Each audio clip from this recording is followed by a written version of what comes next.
So let's write the Hamiltonian again in terms of V and V dagger. So from this equation, V dagger V, from this equation, is equal to 2h bar over m omega A dagger A. From the immediately above equation, V dagger V is this. We substitute into the Hamiltonian, and the Hamiltonian becomes the nice object h bar omega A dagger A plus 1/2.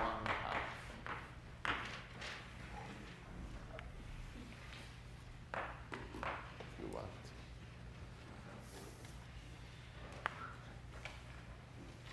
All right, we did the hard work of factorization. We have to show what's good for. Well, in fact, we're going to be able to solve the harmonic oscillator without ever talking about differential, almost ever talking about differential equation. Well, in fact, we will not talk about the second order differential equation. Thanks to our great work here, we will have to talk about a first order differential equation, and a much simpler one, and only one, not for n, 1, 2, 3, infinity, infinite number of polynomials. It's a great simplification. Other Hamiltonians admit factorization.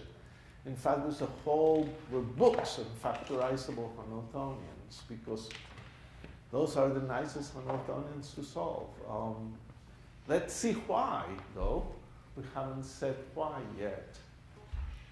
Here is the leading thing that we can do. Remember, we call phi psi the integral dx of phi star of x psi of x. It's just notation. So the expectation value, calculate the expectation value of the Hamiltonian in some state psi. Could be general state psi. So what are you supposed to do? You're supposed to do psi h psi. This is a normalized state. Expectation value is the integral of psi star, h psi, that's what this is.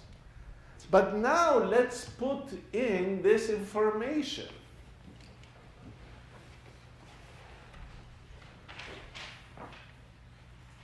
And the expectation value of this would be psi. H, well, let me do it this way. H bar omega, well, let's go slow. Psi, H omega, A dagger, A psi, plus H omega over 2 psi.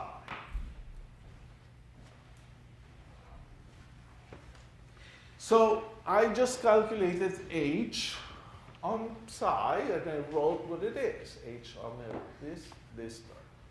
So this is two terms, H omega, psi, A dagger, A psi, plus H omega over 2 psi psi.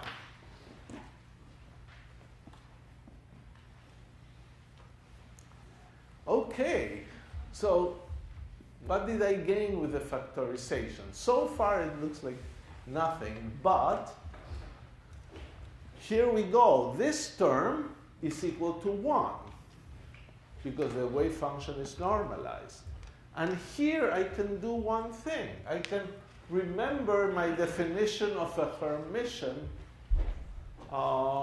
conjugate. I can move an operator and put its Hermitian conjugate on the other side.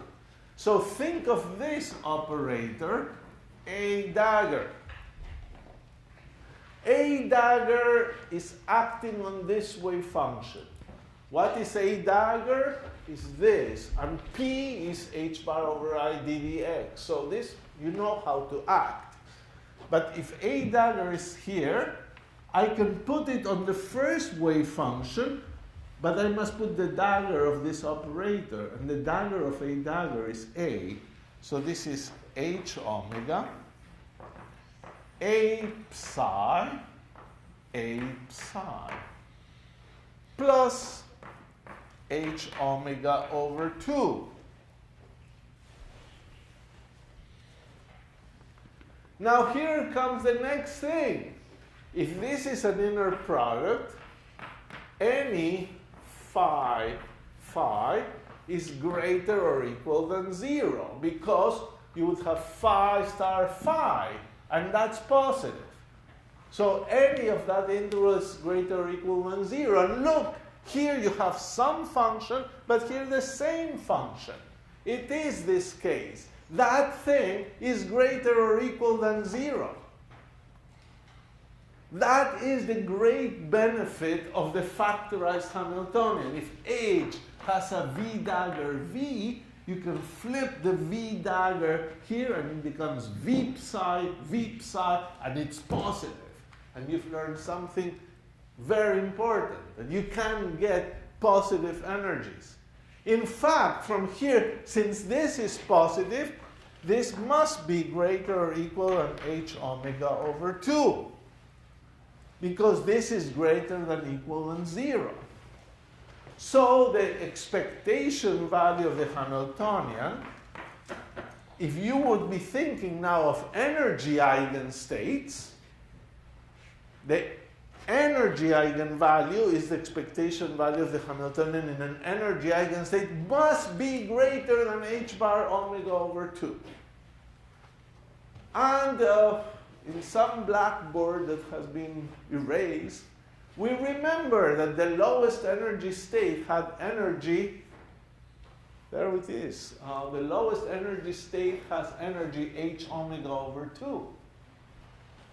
So look at this and you say, okay, this shows that any eigenstate must have energy greater than h omega over 2. But could there be one state for which the energy is exactly h omega over 2? Yes, if this inner product is 0. But for an inner product of two things to be 0, each function must be 0. So, from this we conclude that if there is a ground state, it's a state for which a phi, or a psi, is equal to 0. So, this is a very nice conclusion. So, if the lower bound is realized, so that you get a state with energy equal h bar over 2, then it must be true that a psi is equal to 0. And a psi equal to 0 means x plus ip over m omega on psi is equal to 0, or x plus p is h bar over I ddx. So this is h bar over m omega ddx on psi of x is equal to 0. And that was the promised fact. We have turned the second order differential equation into a first order differential equation. Think of the magic that has happened to do that. You had a second order differential equation because the Hamiltonian had x squared and p squared. By factorizing, you got two first order differential operators. And by hermiticity, you were led to the condition that the lowest energy state had to be killed by A. That's why A is called the annihilation operator. it should be killed. And now you have to solve a first order differential equation, which is a game, an easy game compared with a second order differential equation. So let's, of course, solve it. It doesn't take any time. It's, let's call this the ground state, if it exists. And this gives you d psi 0 dx is equal to minus m omega over h bar x psi 0.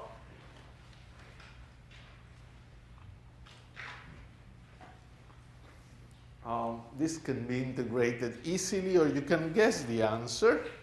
It's an exponential. Anything that differentiated gives you x times the same function is an exponential. E to the minus m omega 2h squared x squared is the solution. Psi 0 of x equal to some number times that. This was, the number is the Hermite polynomial sub 0, and that exponential is the exponential we wrote a few blackboards ago. It's a good exponential. It's a perfect Gaussian. It's our ground state. N0, if you want to normalize it, N0 is equal to m omega over pi h bar to the 1/4. And that is the ground state, and it has energy h omega over 2. You could see what the energy is by doing this very simple calculation. Look, get accustomed to these things. H and psi 0. What is H? Is h omega a dagger a plus 1/2 acting on psi 0. The A acting on psi 0 already kills it, because that's the defining equation. So that's 0, and you get 1/2 h bar omega, confirming that you did get this thing to be correct. So this is only the beginning of the story. We found the ground state, and now we have to find excited states. Let me say a couple of words to set up the discussion for next time. The excited states appear in a very nice way as well. So first, a tiny bit of language. H bar is equal h omega. A dagger A is usually called the number operator. We'll explain more on that next time. So n number operator is A dagger A. It's a Hermitian operator. And it's pretty much the Hamiltonian. It's the number, it's called. Why is it called the number is what we have to figure out. It is a counting operator. It just looks at a state and counts things. So what does this give us? Well, we also know that the number operator kills phi 0, because A kills psi 0. A kills it. So that's what we have. So we did say that A was a destruction operator, annihilation operator, because it annihilates the ground state. So if A annihilates the ground state, A dagger cannot annihilate the ground state.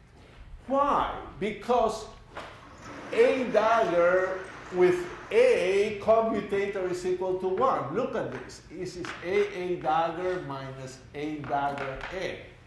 Act on the ground state.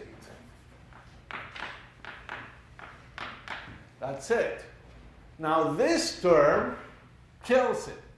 But this term better not kill it because it has to give you back the ground state if this is true and this is true. So a dagger doesn't kill the ground state. Since it doesn't kill it, it's called a creation operator. So you have this state, but now there's also the state a dagger acting on the vacuum. And there's the state a dagger acting on the vacuum, and all those. And what we will figure out next time is that, yes, this is the ground state, and this is the first excited state, and this is the second excited state, and goes on forever. So we'll have a very compact formula for the excited states of the harmonic oscillator. They're just creation operators acting on the ground state or the vacuum.